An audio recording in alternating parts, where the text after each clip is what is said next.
में हमारी सरकार की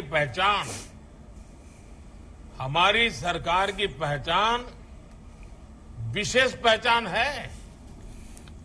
वहां की सरकार की पहचान है, वो नौकरी देती तो है, लेकिन बिना खर्ची, बिना पर्ची वहां नौकरी देती है।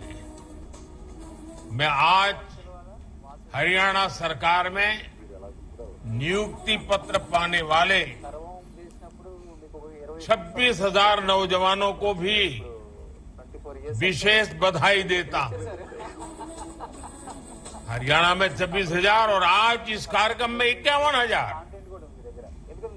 साथियों, देश के युवाओं को ज्यादा से ज्यादा रोजगार मिले, ये हमारा कमिटमेंट है। सरकार की नीति पाने वाले 26,000 नौजवानों को भी विशेष बधाई देता हूं। हरियाणा में 26,000 और आज इस कार्यक्रम में 51,000। साथियों, देश के युवाओं को ज्यादा से ज्यादा रोजगार मिले, ये हमारा कमिटमेंट है। सरकार की नीति पाने वाले 26,000 टावर लगाने का काम, नए नए उद्योगों का विस्तार देश के कोने कोने तक, कोने कोने में हो रहा है। नए इंडस्ट्रियल शहर बनाए जा रहे हैं। पानी की पाइपलाइन, गैस की पाइपलाइनें बिछाई जा रही है। बड़ी संख्या में स्कूल, कॉलेज, यूनिवर्सिटी खोले जा रहे हैं। इंफ्रास्ट्रक्चर पर पैसे खर्च कर सरकार लॉजिस्टिक्स की लागत कम करने की कोशिश कर रही है। इन सारे कामों से देश के लोगों को सुविधा तो मिल ही रही है, लेकिन साथ साथ करोड़ों की संख्या में रोजगार के भी नए मौके बन रहे हैं। साथियों, अभी कल ही मैं बड़ौदा में था। वहां मुझे डिफेंस सेक्टर के लिए एयरक्राफ्ट बनाने वाली फैक्ट्री का उद्घाटन करने का अवसर मिला। इस फैक्ट्री में हजारों लोगों को प्रत्यक्ष रूप से रोजगार मिलेगा, लेकिन नौकरी के जितने अवसर तैयार होंगे, उससे कहीं ज्यादा एयरक्राफ्ट के लिए जो स्पेयर पार्ट चाहिए, उस स्पेयर पार्ट बनाने के लिए बहुत सारे छोटे छोटे कारखानों की जाल जरूर बनेगी। बहुत सारे छोटे छोटे कारखानों से उसको बना करके सप्लाई किया जाएगा। ये पार्ट्स देश के कोने कोने में हमारे जो एमएसएमई है ना, वो बनाएंगे।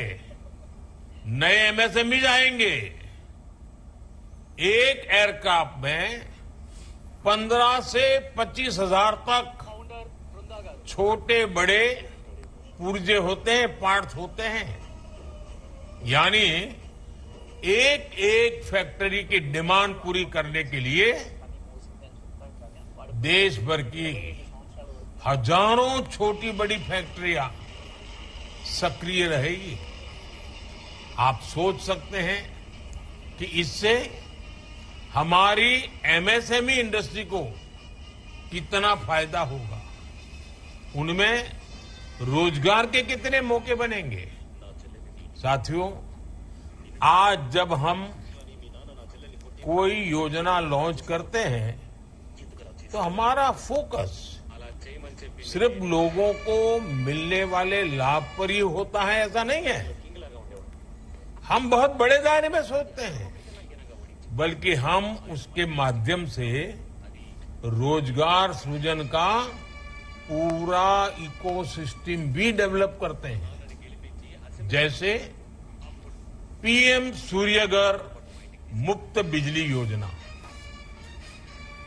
अब यूं तो लगता है कि अब लोगों को मुफ्त बिजली मिले, इसके लिए योजना आई है, लेकिन उसकी बारीकी में जाएंगे तो क्या दिखेगा। अब देखिए, पिछले 6 महीने में 1.25 करोड़ 1.5 करोड़ करीब लोगों ने, ग्राहकों ने इस योजना के लिए अपना रजिस्ट्रेशन कराया है। 9,000 से ज्यादा वेंडर्स योजना के साथ जुड़ चुके हैं जो ये फिटिंग का काम करेंगे। 5 लाख से ज्यादा घरों में सोलर पैनल लगाए जा चुके हैं। आने वाले दिनों में इस योजना के तहत एक मॉडल के रूप में देश के अलग अलग कोने में 800 सोलर विलेज बनाने की तैयारी है। अब तक 30,000 लोगों ने रूफटॉप पर सोलर इंस्टॉलेशन की ट्रेनिंग ली है। यानी इस एक योजना ने मैन्युफैक्चरर्स, वेंडर्स, असेंबलर्स और रिपेयरर्स के लिए रोजगार के लाखों नए अवसर तैयार कर दिए हैं। पीएम सूर्यघर मुफ्त बिजली योजना से देश में रोजगार के लाखों नए अवसर बनने जा रहे हैं। साथियों, मैं एक और उदाहरण देता हूं आपको, और मैं आज छोटे छोटे गांव से जुड़े उदाहरण दे रहा हूं आपको।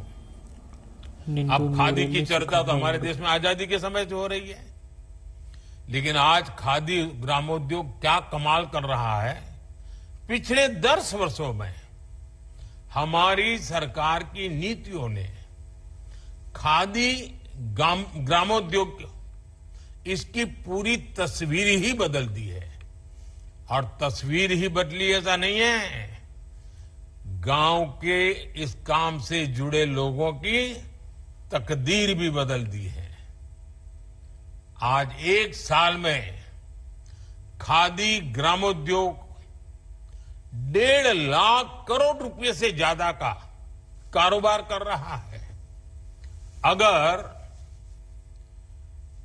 10 साल पहले की स्थिति से तुलना करें, जैसे अभी डॉक्टर जितेंद्र सिंह जी सरकारी नौकरी के पुराने और नई सरकार के आंकड़े दे रहे थे, कितने चौंकाने वाले थे आप देखिए। मैं यहां एक और बात बता रहा हूं, अगर हम यूपीए की और एनडीए की सरकार की तुलना करें खादी के संबंध में, तो आज खादी की बिक्री यूपीए की सरकार से 400% तक ज्यादा बढ़ गई है। जब कारोबार बढ़ रहा है तो इसका मतलब है कि इससे जुड़े कारीगरों, बुनकरों, व्यापारियों को भी बहुत बड़ा फायदा हो रहा है। इस क्षेत्र में नए लोगों को अवसर मिल रहे हैं, बड़ी संख्या में रोजगार का सृजन हो रहा है।